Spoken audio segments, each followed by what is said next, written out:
Electric potential due to dipole, ठीक है, dipole की वजह से पोटेंशियल। तो डायपोल मैंने बताया था आपको कि dipole system of two equal and opposite charges होता है जो सम डिस्टेंस पर रखा होता है, और डायपोल मोमेंट एक वेक्टर क्वांटिटी है, वेक्टर मोमेंट, है ना। तो इसके लिए electric potential due to dipole, electrostatic potential है, इलेक्ट्रिक पोटेंशियल भी कह सकते हैं, electric potential due to dipole. तो इसका एक जनरल रिजल्ट मैं निकाल देता हूँ, तो उस जनरल रिजल्ट से आप किसी भी पॉइंट पर डायपोल का पोटेंशियल निकाल सकते हैं, ठीक है। तो एक जनरल पॉइंट के लिए हम निकाल लेते हैं, जैसे इलेक्ट्रिक फील्ड जनरल पॉइंट के लिए निकाली थी, हमें याद होगा आपको, जैसे डायपोल दिया था ये, और आपको पता है कि जनरल पॉइंट के लिए हमने इलेक्ट्रिक फील्ड निकाली थी, याद है। तो इलेक्ट्रिक फील्ड नेट इधर आई थी, ये ई परपेंडिकुलर आया था ये, है ना। इलेक्ट्रिक फील्ड का जो रिजल्ट बताया था आपको, K P upon R cube under root of 1 plus क्या था 3 cos स्क्वायर थीटा था, 2 प्लस क्या था 1 प्लस 3 cos स्क्वायर थीटा था, under root 1 plus 3 cos square theta, ऐसा कुछ था ना। एक मैं भी चेक करती हूँ, ये upon R cube 1 plus 3 cos square theta, क्योंकि ये तो फील्ड थी, याद करो ये बताया था मैंने आपको, देखो जरा रिजल्ट, ये एंगल अल्फा बताया था, देखा। इलेक्ट्रिक फील्ड में too small, yes 1 plus 3 cos 3 theta, नहीं K P upon R cube under root of 1 plus 3 cos square theta था ना। तो मैंने root of 1 plus 3 cos 3 theta लिखा है। नहीं 3 थीटा कहाँ से आएगा, के पी अपॉन आर क्यू, उसको करेक्ट कीजिए 1 प्लस 3 cos स्क्वायर थीटा बेटा। ओके, तन्वी रिजल्ट गलत मत नोट करो बेटा, है ना। अगर आप ओके रिजल्ट गलत नोट करोगे इसका मतलब ये हुआ कि कोई भी कॉपी देखेगा तो कहेगा सर ने ही गलत लिखवाया, इसका मतलब। तन्वी आप ऊपर से कैलकुलेशन चेक करके देखिए, आपको 1 प्लस 3 cos स्क्वायर थीटा दिखेगा, 1 प्लस 3 cos 3 थीटा तो दिखेगा ही नहीं। ओके, देखो आप कैलकुलेशन चेक करो बेटा, ऊपर से जो हमने कैलकुलेशन करा रखी है अभी, उसमें आप देखिए ना 1 प्लस 3 cos स्क्वायर थीटा होगा। एक मिनट सर, हाँ रिजल्ट गलत मत नोट करना बेटा। Yes sir 3 cos square theta 1 minus 1 plus 3 cos square theta, okay आया ना, तो रिजल्ट गलत मत यस कर, सर, चलो इसी बहाने आपको रिजल्ट तो हमने करेक्ट करवा दिया, है ना। यस सर, हमने तो यही रिजल्ट बताया था ना जो अभी लिखा है आपके सामने, यस सर यही है, हाँ यही लिखवाया था ना हमने आपको, यस यही लिखा है, तो मैंने गलत लिखा है। ठीक है कोई नहीं। तो ये डायपोल का जो हम पोटेंशियल निकालने जा रहे हैं, मान लो ये डायपोल है कोई, ये दो चार्जेस रखे हुए हैं, प्लस चार्ज रखा है यहाँ पर, ये माइनस चार्ज रखा है, और ये क्यू चार्ज प्लस में है, ये माइनस क्यू चार्ज नेगेटिव में है, और हमें इस पॉइंट पे पोटेंशियल निकालना है कहीं यहाँ पर। तो डायपोल के सेंटर से इस पॉइंट को ज्वाइन कर देते हैं, सेंटर से उस पॉइंट की डिस्टेंस आर है ये, ओके। और ये माना जा रहा है कि जो डायपोल की जो ये भी लेंथ है, ये भी लेंथ एल है, जो एल है वो काफी कम है किससे, आर से, ये अज्यूम करना पड़ेगा आपको, ठीक है। और ये एंगल जो बना रहा है वो थीटा एंगल बना रहा है, डायपोल मोमेंट की डायरेक्शन क्या होगी, डायपोल मोमेंट की जो डायरेक्शन नेगेटिव से होगी positive, that will be negative to positive. ये इस पॉइंट पे पोटेंशियल निकालना है, तो अब इस पॉइंट पे पोटेंशियल निकालने के लिए आपको इन दोनों चार्जेस से डिस्टेंस पता होनी चाहिए। इस वाली डिस्टेंस को बोल देते हैं r1, इस वाली डिस्टेंस को बोल देते हैं r2, बेटा। यस सर, अब चूंकि ये काफी लॉन्ग डिस्टेंस पर है ये सेंटर से, तो हम किसी तरह से इसको डिस्टेंस निकालेंगे r1 r2 की वैल्यू, तो उसको निकालने के लिए हम क्या करेंगे, इससे इसमें परपेंडिकुलर डालेंगे, एक परपेंडिकुलर ये डालेंगे इसमें, इसको लाइन को अगर हम आगे बढ़ाएंगे ये परपेंडिकुलर ये डालेंगे, ये डालें, है ना। तो हमने 2 परपेंडिकुलर डाले। तो अब आप चूंकि देखो डिस्टेंस काफी ज्यादा है, ये आर की वैल्यू स्मॉल आर की वैल्यू, तो अब देखो इस वाले ट्राइंगल को देखो जरा, इस वाले ट्राइंगल इसको मान लेते हैं एन, इसको मान लेते हैं एम, इसको पॉइंट को मान लेते हैं ए, जहाँ पे हमें पोटेंशियल निकालना है। ठीक है बेटा, डायग्राम बना लीजिए फटाफट। ओके। हमने दोनों चार्जेस को ज्वाइन करा दिया पॉइंट ए से, और उन डिस्टेंस को हमने क्रमशः बोल दिया R1 and R2। Plus charge से डिस्टेंस उस पॉइंट की ले ली R1, और माइनस क्यू चार्ज से उसकी डिस्टेंस ले ली R2। और फिर क्या किया हमने, जो सेंटर वाली लाइन है उसमें हमने उन दोनों चार्ज से परपेंडिकुलर डिस्टेंस परपेंडिकुलर ड्रॉ कर दिया, उसको एन और एम पर मीट करा दिया। ठीक है, सेंटर वाली लाइन से। सर और जो सेंटर, वो जो मेन लाइन है जो ई और क्यू, प्लस माइनस और प्लस को ज्वाइन कर दिया, वो 2m की है या l? वो मान लीजिए क्या कह रहे हैं बेटा, वो ट्वाइस एल है, उसकी ये भी एल है, ये भी एल है। ये जो ओके, आपका ये ट्वाइस l। पॉइंट, हाँ ये ट्वाइस एल है, ये भी एल है और ये भी एल है।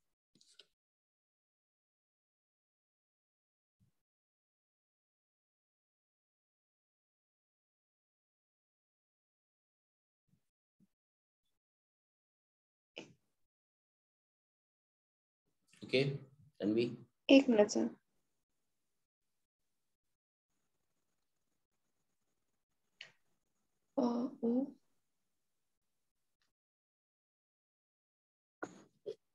इसको आप आर मान लीजिए, इसको आप एस मान लीजिए, इसको आर और एस मान लीजिए।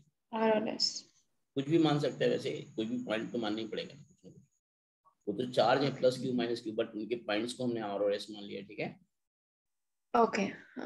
तो अब आपको करना है क्या है, triangle O N S, triangle O N S में जरा ध्यान से देखिए, ओ एन एस दिख रहा है, ओ एन एस, ये वाला ट्राइंगल दिख रहा है, O N S, O N S दिख रहा है। ओ एन एस में अगर आप कॉस थीटा लोगे, कॉस थीटा लोगे तो क्या आएगा, cos theta is equal to, ये आएगा आपका बेस, तो ये हो गया, इसको मान लेते हैं एक्स मान लेते हैं, इसको एक्स मान लेते हैं थोड़ी देर के लिए, क्या होगा एक्स अपॉन एल आएगा कि नहीं आएगा, एक्स की वैल्यू क्या आएगी, एल कॉस थीटा आएगी।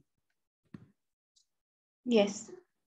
अब आप देखो, अगर मैं R1 की डिस्टेंस कहने की बात करना चाह रहा हूँ, R1 क्या होगा, ये जो डिस्टेंस होगी SA, R1 जो होगी वो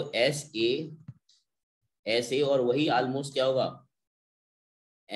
NA होगा।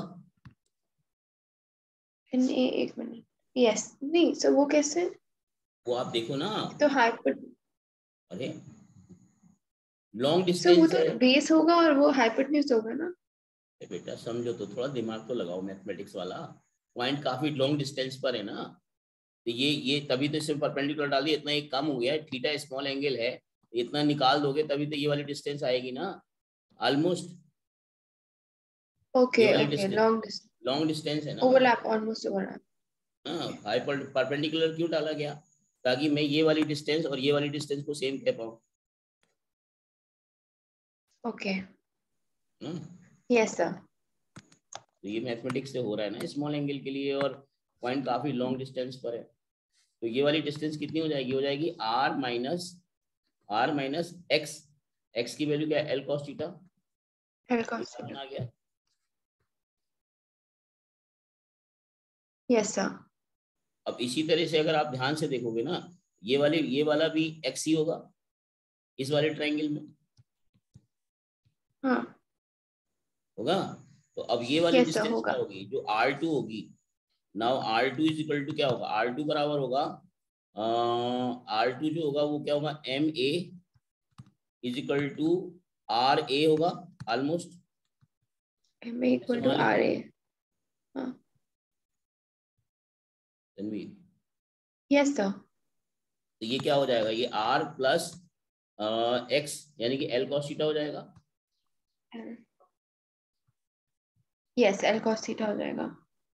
अब बस हो गया काम।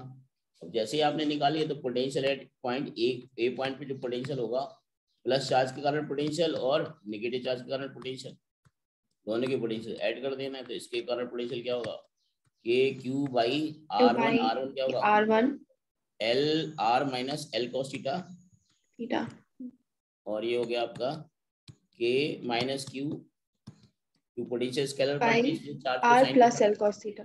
हाँ, पोटेंशियल स्केलर क्वांटिटी इसलिए चार्ज को साइन के साथ रखना है तन्वी। Yes sir. अब इसको अगर हम कॉमन ले लेंगे इसमें के क्यू कॉमन ले लेंगे तो इसके अंदर क्या आएगा, आप ध्यान से देखो, ये आएगा P cos थीटा अपॉन के क्यू को हमने कॉमन ले लिया तन्वी, के क्यू को क्यों, P की वैल्यू तो यहाँ से आ जाएगी। अभी कम करो इसको, थोड़ा सिंप्लीफाई कर लेते हैं, एक स्टेप और लिख लेते हैं जब इतना लिखा है तो, ठीक है। इसमें के क्यू कॉमन आ जाएगा और ये बन जाएगा, ब्रैकेट नीचे आएगा R square minus L square cos square theta. ऊपर क्या आएगा, R plus L cos theta. ये डेरिवेशन आता है इसलिए मैं करा रहा हूँ तन्वी बेटा, ये डेरिवेशन पूछा जाता है। माइनस ये आएगा प्लस, ये माइनस लग जाएगा आर और ये प्लस हो जाएगा एल कॉस थीटा, क्योंकि माइनस भी है ना तन्वी। यस तो माइनस माइनस प्लस, ओके। हाँ तो ये हो जाएगा, this will be R R cancel, A Q और ये आपका आर आर कैंसिल आउट हो जाएगा, ये आएगा twice L cos theta upon are square minus L square cos square theta. बस यही से हमारा फिर वो रिजल्ट आ जाएगा, जिस रिजल्ट का हमको इंतजार था तन्वी। ओके यस सर, तो नोट कर लीजिए।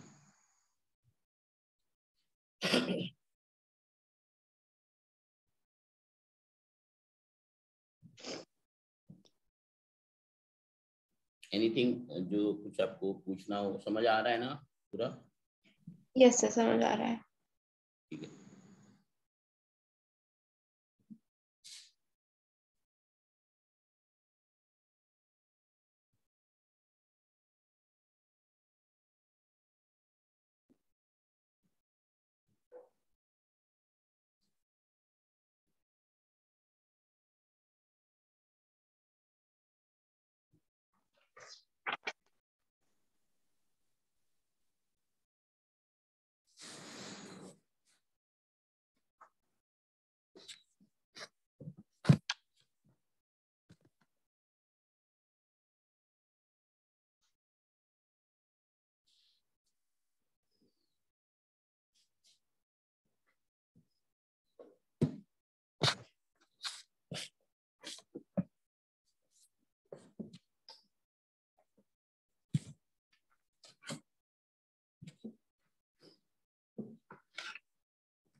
ओके तो इसका वो जो फॉर्म आएगा स्टैंडर्ड, वो नोट कर लेते हैं।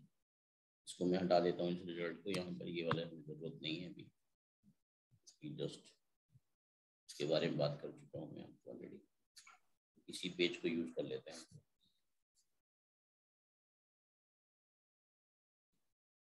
तो ये जो रिजल्ट आ गया यहाँ से आएगा कि आप देखो ना, क्यू इंटू ट्वाइस एल क्या हो जाएगा, पी, तो के पी कॉस थीटा, के बोले तो 1/4 epsilon naught. Yes sir, p cos theta upon are square minus L square cos square theta. ये रिजल्ट आपको याद रखना होगा बेटा, यही potential at an angle of theta आ गया ये ड्यू टू डायपोल, ठीक है। Theta and r, theta and r मतलब थीटा और आर के फंक्शन में आ गया, फंक्शन में आ गया, यस सर। अब आपको अगर कहा जाए इसमें कि एल की वैल्यू काफी ज्यादा है, एल की वैल्यू अगर काफी ज्यादा है तो आप कह सकते हो थीटा स्मॉल हो जाएगा, कॉस थीटा की वैल्यू क्या हो जाएगी 1। अब यहाँ से अगर देखिएगा एल, यहाँ से अगर एल की वैल्यू काफी ज्यादा हो जाएगी तो नीचे वाले एक्सप्रेशन को अब क्या लिख सकते हैं, ये वाला रिजल्ट बन जाएगा, अगर L is greater than R है तो थीटा क्या होगा, थीटा इज टेंडिंग टू 0 हो जाएगा। इस केस में रिजल्ट क्या आएगा, हाँ मतलब स्मॉल एंगल बन जाएगा। ना भी करो तो ये वाला टर्म छोड़ सकते हैं हम लोग, ये वाला, ये रिजल्ट बन जाएगा k P cos theta upon are square, k P cos theta upon are square. ये आ गया स्मॉल डायपोल के लिए, किसके लिए, फॉर एक जनरल रिजल्ट आ गया for small dipole. For small dipole. Okay okay हाँ सर, थीटा अगर टेंडिंग टुवर्ड 0 होगा तो cos थीटा टू 1 होता हाँ वो रहेगा हो ना? जाएगा, लेकिन हम ओवरऑल इसको ज्यादा प्रेफरेंस करेंगे निगलेक्ट की। ऊपर को cos थीटा ऑलमोस्ट 1 हो जाएगा, लेकिन हमने ऊपर वाले cos थीटा को निगलेक्ट क्यों नहीं किया? क्योंकि एल स्क्वायर मल्टीप्लाई नहीं हो रहा ना ऊपर, क्योंकि एल और छोटा होगा तो cos थीटा भी छोटा है, तो एल और एल स्क्वायर और भी छोटा हो जाएगा, इसलिए नीचे वाली क्वांटिटी को निगलेक्ट किया as compare to R square, है ना। ऊपर वाले cos थीटा को, हाँ ऊपर वाले cos थीटा को, क्योंकि थीटा के टर्म में कुछ तो बना के रखना पड़ेगा ना। ओके सो ये केस है जब L is greater than R। हाँ L is greater than R, यानी स्मॉल डायपोल के लिए आप सिंपल से ये थीटा को ये हटा दीजिए, आप इतना कह दीजिए जब आर एल की वैल्यू काफी, सॉरी सॉरी सॉरी उल्टा हो गया, आर की वैल्यू जो है, अरे पूरा इरेज कर दिया, यहाँ पे ये देखिए L is less than R होना चाहिए, उल्टा कर दिया हमने केस। ये L is less than R होगा ना, उस केस में जो रिजल्ट आएगा ये आएगा result, this will be K P cos theta upon are square, ये रिजल्ट आएगा। ये स्मॉल डायपोल होता है, स्मॉल फॉर स्मॉल डायपोल। अब स्मॉल डायपोल के कारण, अब जैसे डायपोल ये है और आपका ये पॉइंट कहीं भी हो सकता है थीटा एंगल, ये पॉइंट आपका जो थीटा एंगल पे कहीं भी हो सकता है, एनीवेयर। ये थीटा एंगल जो है आपका 0 से 360 के बीच में कुछ भी हो सकता है। अगर आपको इस पॉइंट पे चाहिए तो यहाँ पे थीटा कितना हो जाएगा 0 इस पॉइंट के लिए, यहाँ पे पोटेंशियल कितना हो जाएगा, ये हो जाएगा आपका के पी अपॉन आर स्क्वायर। अगर इस पॉइंट पे चाहिए आपको तो इस पॉइंट पे थीटा कितना हो जाएगा, इस पॉइंट पे थीटा कितना होगा, थीटा 90 हो जाएगा 90। यहाँ पे पोटेंशियल कितना हो जाएगा 0, क्योंकि cos 90 की वैल्यू 0 होती है। You can write the potential at any point. तो ये आप जनरली याद रख सकते हो, इसको एक फॉर्म में और लिख सकते हैं कि स्टैंडर्ड फॉर्म और हो सकता है, इसको पोटेंशियल को लिख सकते हैं K P dot R upon R cube, इसको ऐसे भी लिख सकते हो। आप ऐसा क्यों लिख दिया इसको, ये तो स्केलर क्वांटिटी है, स्केलर क्वांटिटी है तभी तो स्केलर प्रोडक्ट लिखा। अब पी डॉट आर को जब आप खोलोगे तो क्या आएगा, पी आर कॉस थीटा आएगा अपॉन आर क्यू आएगा, तो नीचे ऊपर का एक आर नीचे के आर क्यू को हटाएगा तो आर स्क्वायर ही तो आ गया। मतलब ये वाली वैल्यू और ये वाली वैल्यू देखी है ना, चेक करो।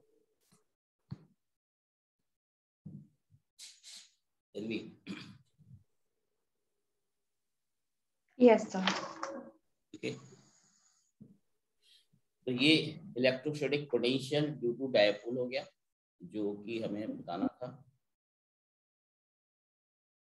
ठीक है, तो ये भी रिजल्ट वही है, ऊपर वाला ही रिजल्ट है, बट इसको अगर हम डॉट प्रोडक्ट को अगर ओपन कर देंगे तो हमें cos थीटा एंगल की टर्म दिख जाएगा। ठीक है तन्वी? Okay yes sir. और पोटेंशियल में एक चीज और ध्यान रखना, इक्विपोटेंशियल सरफेस है, हम पिछली क्लास में आपको इलेक्ट्रिक फील्ड और उसमें रिलेशन बता रहे थे, उसी में एक टर्म आता है इक्विपोटेंशियल सरफेस। क्या आता है? Equipotential surface. तो उसको भी समझ लेते हैं क्या होता है। तो हेडिंग नोट कर लीजिए, इक्विपोटेंशियल सरफेस।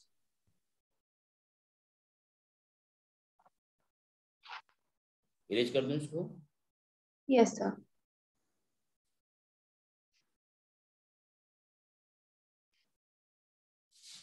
तो हमारे इस चैप्टर में सिर्फ कैपेसिटेंस वाला सब टॉपिक रह गया है। क्या चीज बेटा? इस चैप्टर में जो सेकंड चैप्टर है इसमें सिर्फ हमारा कैपेसिटेंस वाला टॉपिक रह गया है। हाँ बिल्कुल, इसके बाद वही तो स्टार्ट करना है, और तो कुछ नहीं रह गया। ठीक है, yes sir. Equipotential surface, equipotential surface.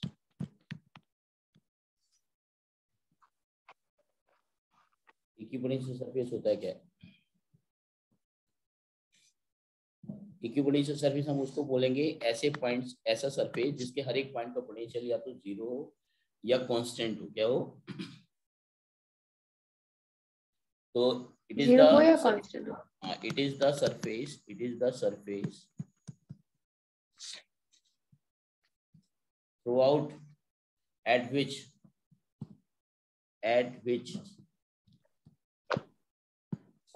throughout the surface, क्या? Throughout the surface potential is zero और कांस्टेंट, क्या हो, जीरो या कांस्टेंट, ऐसे सरफेस को हम लोग बोलते हैं इक्विपोटेंशियल सरफेस। ठीक है बेटा? यस सर, एक सेकेंड।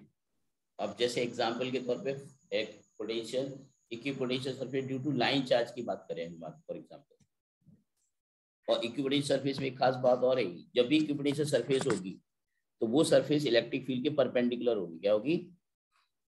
परपेंडिकुलर होगी। सर रिंग के लिए? क्या बेटा? रिंग के लिए ऐसा होता है ट्रू, और हाँ वो बता हॉलो देते हैं। Sphere? Yes, for an equipotential surface, for an equipotential surface, potential for equipotencial surfaces, electric field is always perpendicular to surface। ठीक है, इलेक्ट्रिक फील्ड सरफेस के परपेंडिकुलर होनी चाहिए। okay? और अगर हम ऐसी इक्विपोटेंशियल सरफेस में किन्हीं भी दो पॉइंट पर मूव कराएं किसी भी चार्ज को, तो वर्क डन जीरो आएगा। if we move a charge between any two point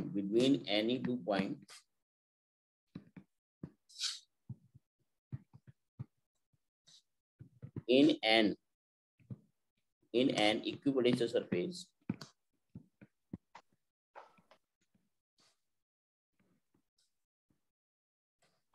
then work done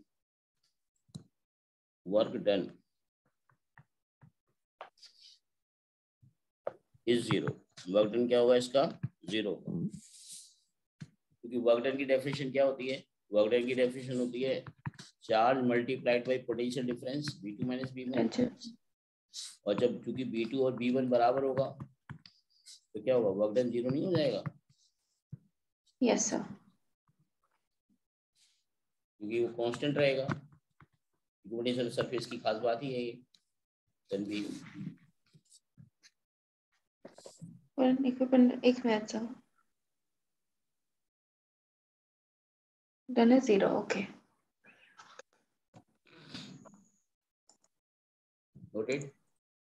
yes sir.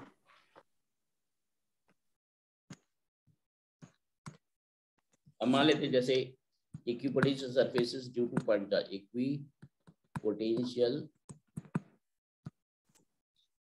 Surfaces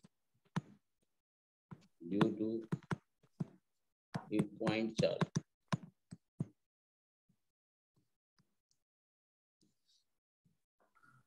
surface due to point charge, जैसे हमने कोई पॉइंट चार्ज मान लिया प्लस क्यू। आपको पता है इलेक्ट्रिक फील्ड लाइंस क्या होती हैं? Electric field due to this point charge क्या होता है? सरफेस के परपेंडिकुलर ये होती हैं। इलेक्ट्रिक फील्ड हमेशा बाहर की तरफ होंगे। हाँ,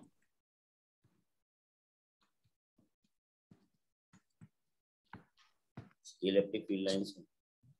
और आप देखोगे इस सरफेस के जो हमने ये दिखा रहे हैं, ये राउंड करके दिखा रहे हैं, ये इक्विपोटेंशियल सरफेस कहलाएंगे। ये सारी इक्विपोटेंशियल सरफेस होंगी। यानी ये सरफेस S1 हो गई, ये सरफेस S2 हो गई, ये सरफेस S3 हो गई। तो स्फेरिकल सरफेस होती है। क्या होती है? जो हमने ग्रीन से दिखाई ना, ग्रीन से स्फेरिकल जो लाइन दिखाई, स्फेरिकल जो सिमेट्री दिखाई, वो आपकी इक्विपोटेंशियल सरफेस होगी। यानी S1 आपका अलग इक्विपोटेंशियल सरफेस होगा, S2 अलग इक्विपोटेंशियल सरफेस होगा, S3 अलग पोटेंशियल। S1 का पोटेंशियल B1 मान लो, का मानना पड़ेगा पूरे सरफेस का B1 ही B1 होगा। ये हर एक पॉइंट का B1 B1 B1। S2 का हर एक पॉइंट का क्या होगा? B2 B2। S3 के हर एक क्या होगा? B3 B3। मतलब ये इस through out the surface potential B1 ही रहेगा, इस through out the surface potential B2 रहेगा, इस through out the surface B3 रहेगा। मतलब अगर किसी भी चार्ज को, अगर आप सपोज करिए कोई चार्ज है आपके पास,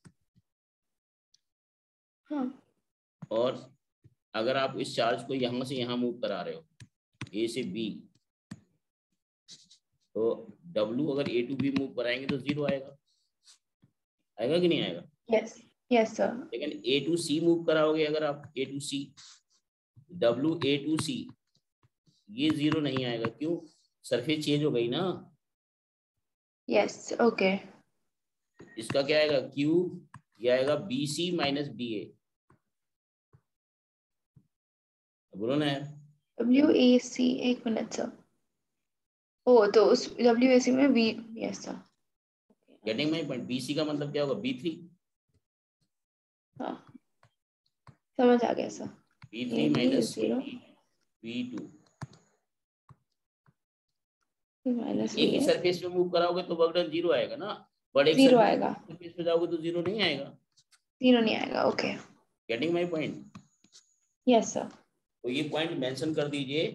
due to a point charge, due to a point charge, point charge, equipotent surface are spherical, equipotential surfaces are sir तो spherical। हम वो जो रिंग थी, हॉलो रिंग थी, मतलब रिंग थी, उसे हम कह सकते हैं कि वो इक्विपोटेंशियल सरफेस हाँ है। बिल्कुल, हॉलो रिंग है, उसका सरफेस जो है वो इक्विपोटेंशियल है ऑब्वियसली। हॉलो रिंग का जो कोई ओके, भी पॉइंट लेंगे वो इक्विपोटेंशियल होगा, क्योंकि इलेक्ट्रिक फील्ड उसकी इक्विपोटेंशियल। परपेंडिकुलर भी होती है। जैसे कोई हॉलो रिंग ले लेंगे, अगर उसका चार्ज कहाँ रहेगा? उसकी सरफेस पे रहेगा, या पूरी सरफेस इक्विपोटेंशियल कहलाएगी। क्यों? इलेक्ट्रिक फील्ड बाहर की होती है और सरफेस के परपेंडिकुलर, यानी हर एक पॉइंट का पोटेंशियल क्या होगा? सेम होगा। सेम होगा। ए क्यू बाई आर ही तो होगा पोटेंशियल हर एक पॉइंट का, ओके कांस्टेंट ही रहेगा। इक्विपोटेंशियल है। ओके ठीक है सर। बता दो। हाँ अब देखिए, अगर हम लोग equipotential surface due to line charge की बात करें, equipotential surface due to line charge, potential surface due to line charge, due to line charge,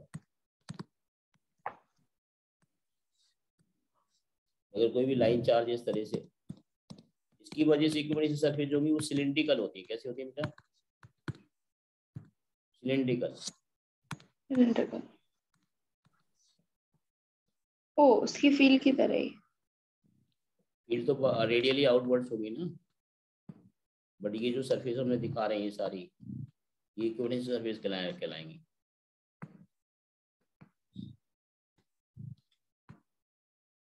ये सरफेस S1, ये सरफेस S2, ये सरफेस S3, क्योंकि जो फील्ड होती है वो परपेंडिकुलर होती है। फील्ड तो हमेशा परपेंडिकुलर रहेगी ऐसे।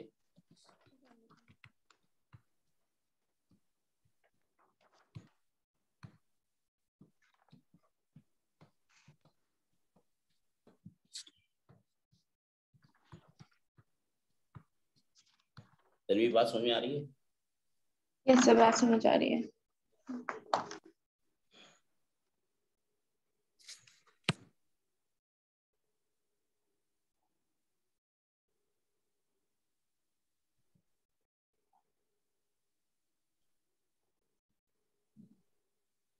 ओके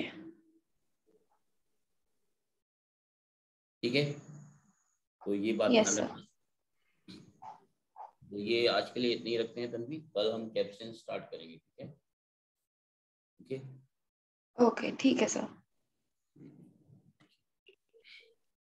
सर इसमें कोई वो नहीं होता? अच्छा, क्या इसके भी रिलेशन सेम ही होंगे S1 S2 और S3 के रिलेशन क्या बीच? है? अरे सब आपको डेफिनेशन ही मैंने इक्विटी सर्विस की बता दी, तो बात तो वही वर्क डन की वाली बात वही करेंगे जैसा उसमें किया था। ओके उसमें कोई नई बात थोड़ी है, कि कॉन्सेप्ट तो वही है।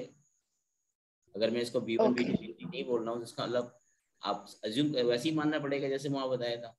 ये तो कॉमन सी बात है ना। ठीक है। Yes yes sir. But equity service की जो पॉइंट्स वहां थे वही यहाँ भी नहीं, जो वर्क डन की बात वहां से हो रही थी वही वर्क डन वाली बात यहाँ।